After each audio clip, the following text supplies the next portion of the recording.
هذا النبي المصطفى حبيبنا ونبينا شفيعنا رسول الله محمد صلى الله عليه وسلم وعلى وصحبه أزواجه وذريته وآل بيته الطيبين الطاهرين ثم جميع الصحابة الكرام والتابعين وتابعي تابعين بإحسان إلى يوم الدين ثم جميع أرواح أولياء الصالحين من الأقطاب والأبدال وأنجاب وتاريخ الدرب وجه الغيب من مشارق الأرض إلى مغاربها برها برها خصوصا لشبك رجالان ووصول من فروعهم ثم إلى الإمام ابن حجر العسقلاني ووصول من فروعهم ثم إلى جميع أهل نوبة والولاية في هذه الدائرة ثم إلى أمتنا وأماتكم وآبائنا وآبائكم وأمهاتنا وأمهاتكم وجدادنا وجداتكم وجداتنا وجداتكم ومشايخنا ومشايخكم ومعلمينا ومعلميكم أن الله تك شامل رحمتنا وغفرة وأنا خصوصا نشهد والد حبيب طه بن محمد بن طه بن مرمية وأستاذ الإلهية وسلم وصول من فروعهم أن الله تك شامل رحمتنا وغفرة أن الله يعيد أن بركات الصالح من غير معلوم ونفحاتهم في الدين والدنيا والآخرة بسر الفاتحة. أعوذ بالله من الشيطان الرجيم. بسم الله الرحمن الرحيم. الحمد لله رب العالمين الرحمن الرحيم مالك يوم الدين إياك نعبد وإياك نستعين اهدنا الصراط المستقيم صراط الذين أنعمت عليهم. بسم الله الرحمن الرحيم. نويت التعلم والتعليم والإفادة والاستفادة والحث على التمسك بكتاب الله وسنة رسوله والدلالة على الهدى والدعاء إلى الخير لمرضاة الله وثوابه. بسم الله الرحمن الرحيم. الحمد لله رب العالمين. اللهم صل وسلم وبارك على سيدنا محمد وعلى سيدنا محمد. قال المؤلف رحمه الله ونفعنا به وبعلومه في الدارين آمين إلى أن قال وقال الشاعر Abu Nuwas. Dikatakan oleh seorang syair Abu Nuwas ini kalau kita kenal yaitu Abu Nawas. Ya, Abu Nawas sering kita kenal syair Abu Nawas. Di antara syairnya Ilahi lasulil firdausi ahla wala aqwa ala naril jahimi. Nah, itu di antara syair daripada Abu Nawas. Abu Nawas ini ya memang kalau kita dengar ceritanya lucu-lucu. Ngerjain Harun ar-Rasyid dan lain sebagainya. Padahal beliau adalah seorang sufi, seorang walinya Allah Subhanahu wa taala. Cuman memang beliau untuk menutupi dirinya, beliau selalu berbuat hal-hal yang lucu. Sampai kuburan beliau pun sekarang kelihatannya seperti kuburannya lucu. Gitu ya. Jadi cuman ada pintu, gemboknya besar tapi tidak ada dindingnya. Ini kuburan daripada Abu Nawas di Irak sana. Ya, beliau seorang sufi dan seorang ahli syair. Ya, seorang ahli syair. Beliau mengatakan, "Dzunubi in fakkartu fiha katsiratun." Dosa-dosaku apabila aku memikirkannya, ya dosa-dosaku itu sangatlah banyak, kata Abu Nawas.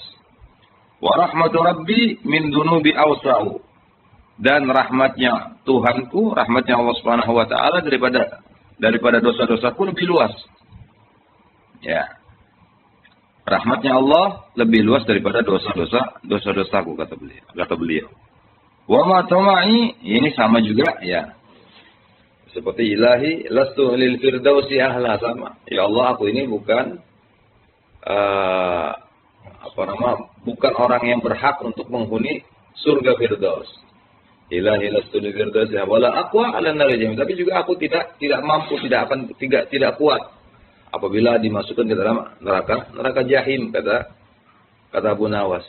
Jadi pengennya di mana? Pengennya di tengah-tengah. Ya Abu Nawas demikian. Nah, ini Abu Nawas.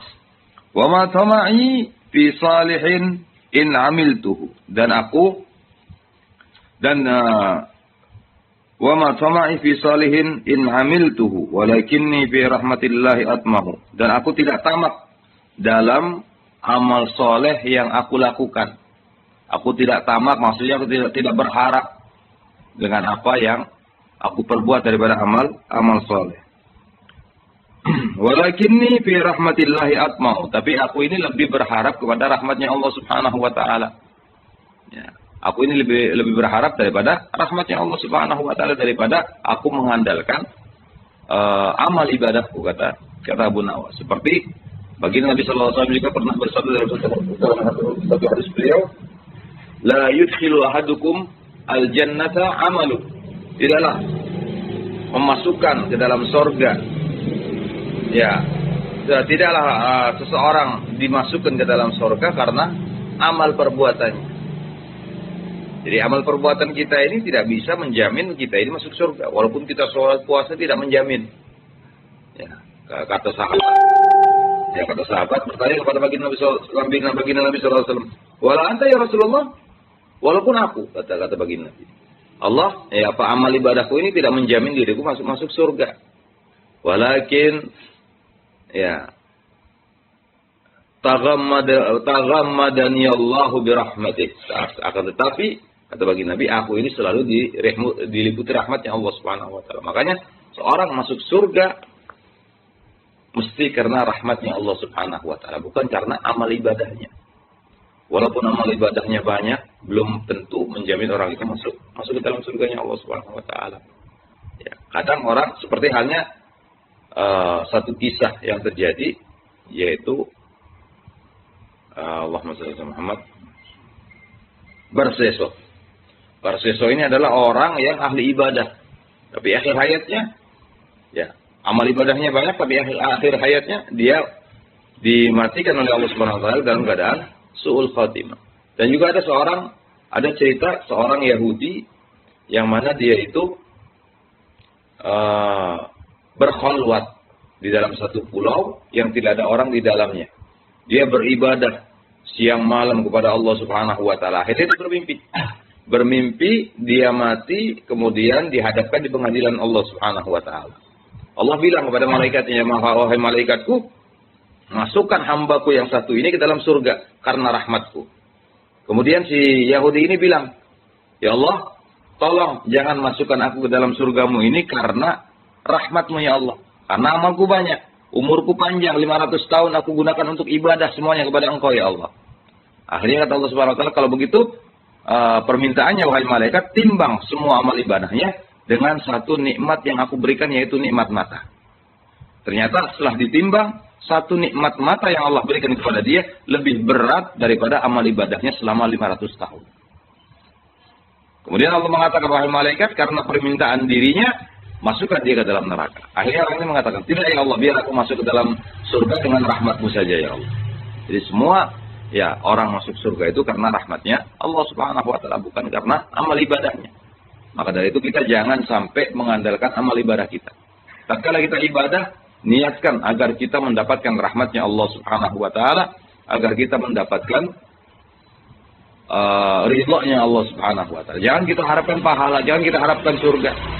Kata Rabi'atul Adawiyah, aku ini beribadah kepada Allah Subhanahu wa taala karena aku cinta dan ingin mendapatkan ridhonya Allah Subhanahu wa taala.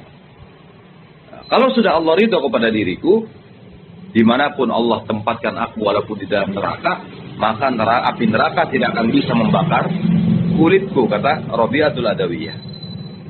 Buktinya apa? Buktinya banyak di dalam nerakanya Allah Subhanahu wa taala binatang-binatang buas yang diperintah oleh Allah untuk menyiksa orang-orang yang ada di neraka. Ular yang besar, kalajengking, lipan, mungkin binatang-binatang lainnya. Mereka diperintahkan oleh Allah Subhanahu wa taala berada di dalam neraka untuk menyiksa daripada hamba-hambanya yang maksiat kepada Allah Subhanahu wa taala.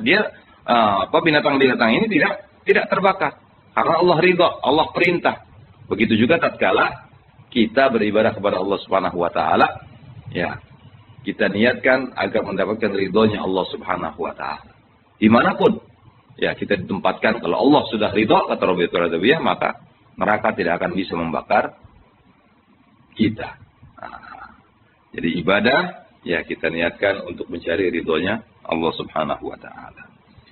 Wallahu maulaya alladzi huwa khaliqi. Dialah Allah Tuhanku yang menciptakan diriku, kata Abu Nawas. Wa inni lahu abdun aqarru wa akhdhu. Dan aku adalah hambanya yang sangat hina. Yang sangat hina. Aku mengaku diriku ini sangat hina.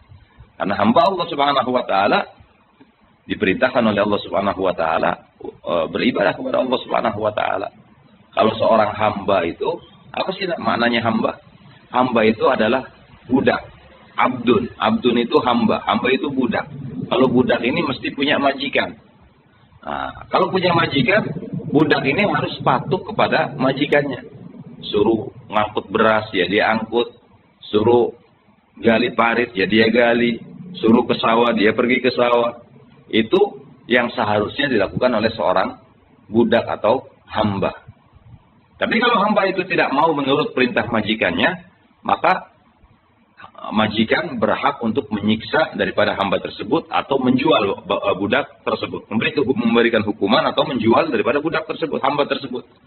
Begitu juga tatkala kita mengaku hambanya Allah Subhanahu wa taala, maka kita harus bisa 100% menuruti semua perintah Allah Subhanahu wa taala dan menjauhi larangan Allah Subhanahu wa taala. Itu yang baru dinamakan hambanya Allah Subhanahu wa taala.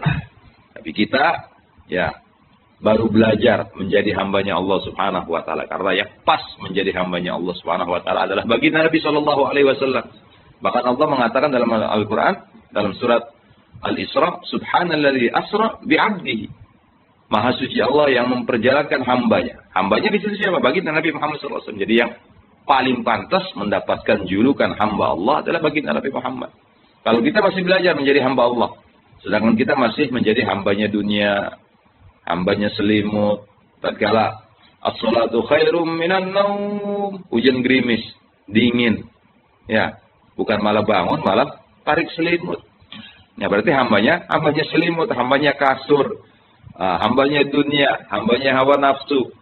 Nah, kita masih lebih cocok dikatakan hambanya hawa nafsu. Tapi kita belajar untuk benar-benar bisa menjadi hambanya Allah Subhanahu wa taala, agar bisa mendapatkan seperti yang Allah berikan kepada baginda Nabi Muhammad sallallahu alaihi wasallam. Jadi Abu Nawas mengatakan demikian. Dialah Allah Tuhanku yang menciptakan diriku dan aku adalah hamba yang sangat-sangat hina. Wa in yaku qanu wa dzalika rahmatun wa in takunil ukhra wa ma ana asna'u. Kalau seandainya Allah memberikan ampunan kepada aku, maka itu adalah rahmatnya Allah Subhanahu wa taala. Ya, Allah memberikan ampunan kepada aku, itu berarti kasih sayangnya Allah kepada diriku. Tapi kalau Allah tidak mengampuni aku, maka apa yang bisa aku perbuat, kata Abu Nawas. Terserah Allah. Memang aku ini orang yang ahli maksiat misalnya. Dia katakan demikian. Ya, aku ini kurang untuk beribadah kepada Allah Subhanahu wa taala. Ya, kalau seandainya Allah mengampuni aku, itu rahmat, kasih sayangnya Allah untuk diriku. Tapi tatkala Allah meletakkan aku, memasukkan aku ke dalam neraka, apa yang aku perbuat? Aku nggak bisa protes sama Allah Subhanahu wa taala. Itu haknya Allah Subhanahu wa taala. Makanya dikatakan oleh para ulama, Allah memasukkan hambanya ke dalam surga itu karena fadlillah, karena keutamaan yang Allah berikan. Karena rahmat Allah yang Allah berikan kepada seorang hamba. Tapi tatkala Allah memasukkan seorang hamba ke dalam neraka, itu karena keadilan Allah Subhanahu wa taala. Ya, Allah Maha Adil. Kita lanjutkan. Wa qala an-nabiy sallallahu alaihi wasallam, bersabda baginda Nabi sallallahu alaihi wasallam, "Idza kana yaumul qiyamah yudha'ul mizan." Apabila nanti datang hari kiamat, yudha'ul mizan, maka timbangan amal diletakkan oleh Allah Subhanahu wa taala bi ahli shalah. Ya. Diletakkan untuk ahli salat. Maksudnya tatkala di hari kiamat, nanti tatkala di timbangan mizan, ya semua amal ibadah makhluk itu dikumpulkan oleh Allah Subhanahu wa taala. Kemudian dipanggil bi ahli salat. Ahli salat, orang-orang yang ahli salat dipanggil oleh Allah Subhanahu wa taala. Wa yuwaffuna ujurahum bil mizan. Maka mereka mendapatkan imbalan pahala dari Allah Subhanahu wa taala setelah ditimbang tadi, di mizan tadi. Tsumma yu'ta bi ahli shaum wa yufuna ujurahum bil mizan. Kemudian orang-orang yang ahli puasa juga dipanggil oleh Allah Subhanahu wa taala. Ya, tadi pertama orang yang ahli salat. Nah, ahli salat yang pertama dipanggil oleh Allah Subhanahu wa taala untuk dihisab dan juga ditimbang amal ibadahnya. Makanya salat itu adalah suatu yang sangat penting bagi kita umat Islam. Sesuatu yang pertama kali akan ditanya oleh Allah Subhanahu wa taala pada hari kiamat adalah salat kita. Apabila salatnya baik, amal ibadah lainnya dianggap baik oleh Allah Subhanahu wa taala. Tapi tatkala amal salatnya tidak baik, banyak yang kurang, banyak yang bolong, maka seluruh amal ibadahnya ditanya lagi oleh Allah Subhanahu wa taala. Tidak dianggap baik oleh Allah Subhanahu wa taala. Awwalu ma yuhasabu yaumil qiyamah as-shalah, kata baginda Nabi. Pertama kali hari kiamat nanti yang bakal ditanya oleh Allah Subhanahu wa taala kepada seorang hamba adalah salatnya. Ya, kalau salatnya baik, ya sempurna, tidak ada yang bolong. Nah, itu diloloskan oleh Allah Subhanahu wa taala. Tapi tatkala salatnya masih ada yang kurang ya daripada pengerjaannya, ada yang bolong, ada yang kadang sholat, kadang tidak, maka dipending dulu amal ibadah lainnya oleh Allah Subhanahu wa taala. Kemudian yang kedua, bi ahli shaum, orang-orang yang ahli puasa dipanggil oleh Allah Subhanahu wa taala. Kemudian fayuwaffuna ujurahum bil mizan.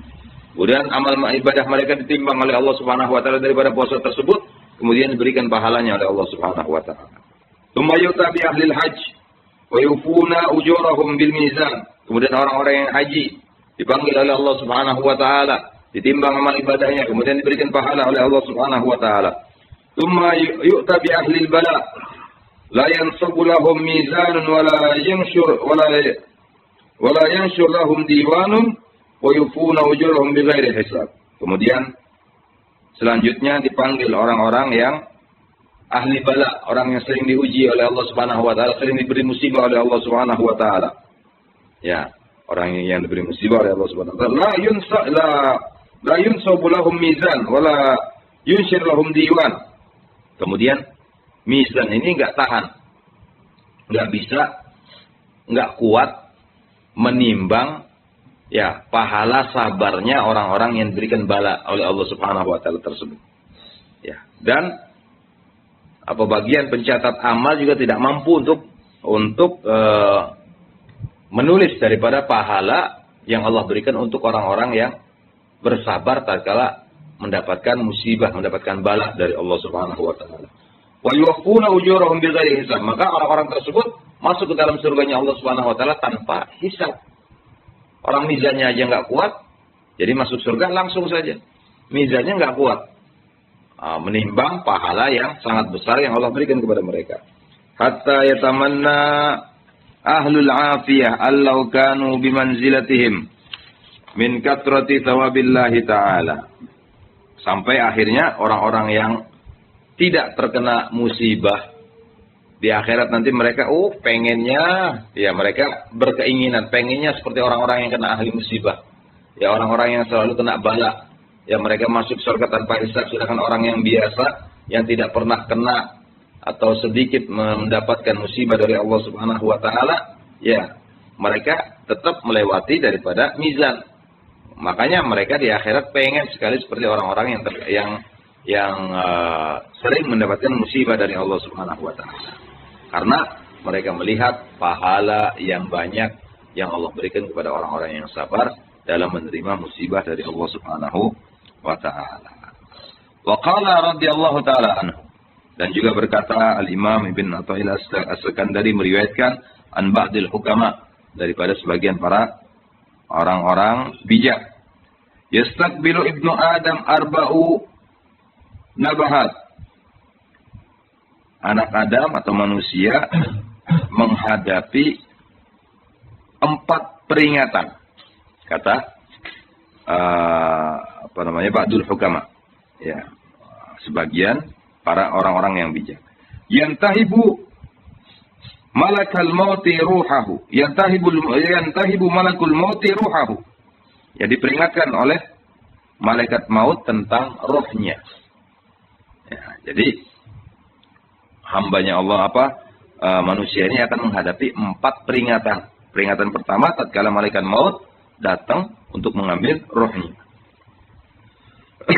Kemudian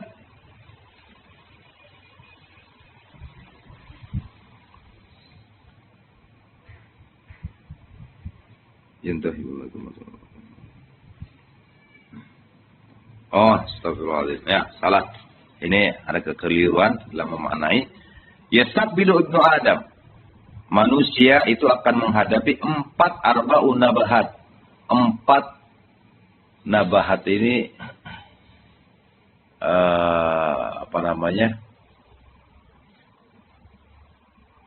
orang yang kalau ada orang mati biasanya diambil hartanya rampok kuburan ya. Ya, perampok ya. Jadi manusia ini akan menghadapi empat pengambilan secara paksa gitu loh, pengambilan secara paksa. Yang pertama, ya diambil paksa, yantahibu malakul maut ruha, diambil paksa ruhnya oleh malaikat maut. Ya mau tidak mau, kalau malaikat maut datang, siap tidak siap, langsung diambil, dirampas hartanya, ruhnya oleh malaikat maut. Langsung dirampas. Kemudian yantahibul warasatu malahu. Dan yang kedua, hartanya diambil paksa oleh ahli warisnya. Kalau orang itu mati, maka ahli warisnya ya memaksa, mau tidak mau, masa orang sudah mati masih menahan, jangan ambil harta saya, tidak mungkin. Mesti diambil oleh ahli waris dengan cara paksa tadi.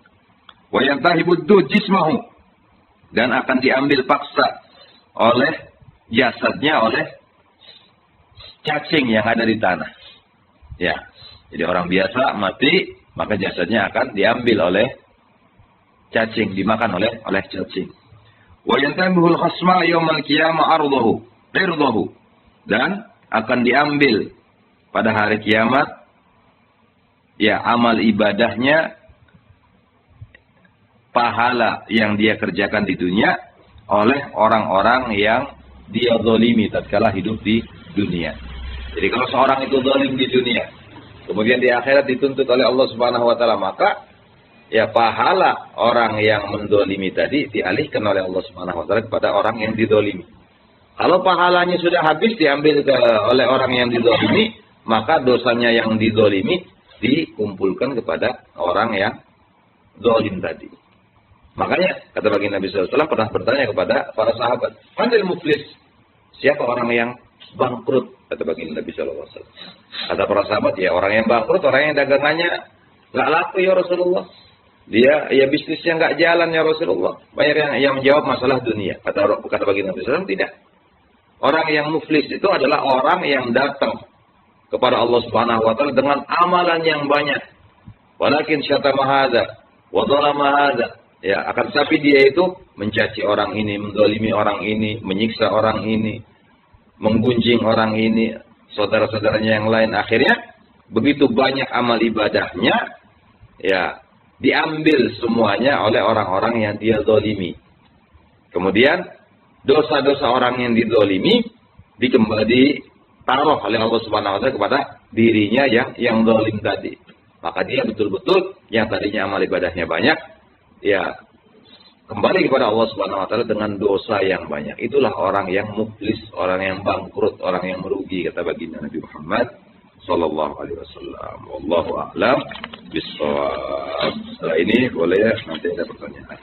Ya Rabbana tarafna bi annana tarafna wa annana asrafna للذا أشرفنا وتب علينا توبة تغفر لكل حوبة واستر لنا العورات وآمن الروعات واغفر لوالدينا ربي ومولودينا والآل والإخوان وسائر الخلان وكل ذي محبة أو جيرة أو صحبة والمسلمين أجمع آمين ربي أسمع فضلا وجودا منا لا باكتساب منا بالمصطفى الرسول نهضى بكل سول صلى وسلم ربي عليه عد الحب وآله وصحبه عدادة الصحب والحمد للإله بالبدء والتناهي ربنا انفعنا بما علمتنا رب علمنا الذي ينفعنا رب وقنا وبقي لنا وقربت لنا في ديننا من كثر تذكر رب وفقنا وفق مما ترضى ونبع لك رب ورزق الكل على الدائم وخلات على ما نهضى بالخير ونكفى كل شر ربنا اسلنا كل شؤون وقرب رزقك العيون اختيارنا ربنا كل الديون قبل ان تاتينا رسلا من ربك في واستر ان تكرم من ستر وصلاه الله تخشى المصطفى من الى الحق دعانا والوفاء بكتاب في للناس شفاء وعلى الآل الكرام شرفا وعلى صاحب المصاب الغرار اللهم اهدنا بهداك واجعلنا ممن يسار في رضاك ولا تولنا وليا سواك ولا تجعلنا من خلف امرك وعصاك واسمنا الله ونعم الوكيل ولا حول ولا قوه الا بالله العلي العظيم صلى الله عليه وسلم محمد وعلى اله وصحبه وسلم الحمد لله رب العالمين ولكم منكم Wassalamualaikum warahmatullahi wabarakatuh.